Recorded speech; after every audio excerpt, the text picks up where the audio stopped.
வாழ்க வளமுடன்.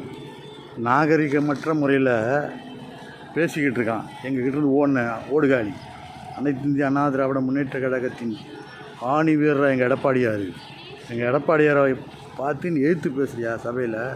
ஏண்டா மூதேவி, ஆர்கே நகரில் அவர் பிரச்சாரம் வேன் பின்னாடியே ஓனியாடம் நடந்து நாங்களும் பார்த்துக்கிட்டே தான் இருந்தாண்டா. உன்னை எவ்வளோ கெஞ்சின்னு அவர்கிட்ட எவ்வளோ கூத்தாடுற நாங்கள் பார்த்தேன்டா. ஆனால் இன்றைக்கி அவரை எழுத்து பேசிக்கிட்டு இருக்கேன். நீங்கள் இல்லை டேய், பதவி கிடச்ச உடனே எழுத்து பேசிட்டா நாளைக்கு எங்கள் காலம் வரும்டா. அடுத்த ஆட்சி எங்கள் ஆட்சி தான்டா. அப்போ தெரியுண்டா உங்களுக்கு இந்த பாடங்கள்லாம் நாங்கள் நடத்துவோம்டா. பார்த்துக்கிட்டே பொறுமையார். இரட்டைகளை வெற்றி பெறும். எங்கள் எடப்பாடியார் முதலமைச்சர் ஆவார். அப்போ தெரியுண்டா உங்களுக்கு இந்த கதை. யார் யார் என்னென்ன கூத்து பண்ணுறீங்க. வளர்ந்து கட்டவன் அஞ்சு கட்சி அல்ல எல்லாருக்கும் ஒரு பாடம் இருக்குது. பொறுமையாக பொறுத்திருந்து பாருங்கள். வென்று வெல்வோம் வெல்வோம் வெல்வோம்.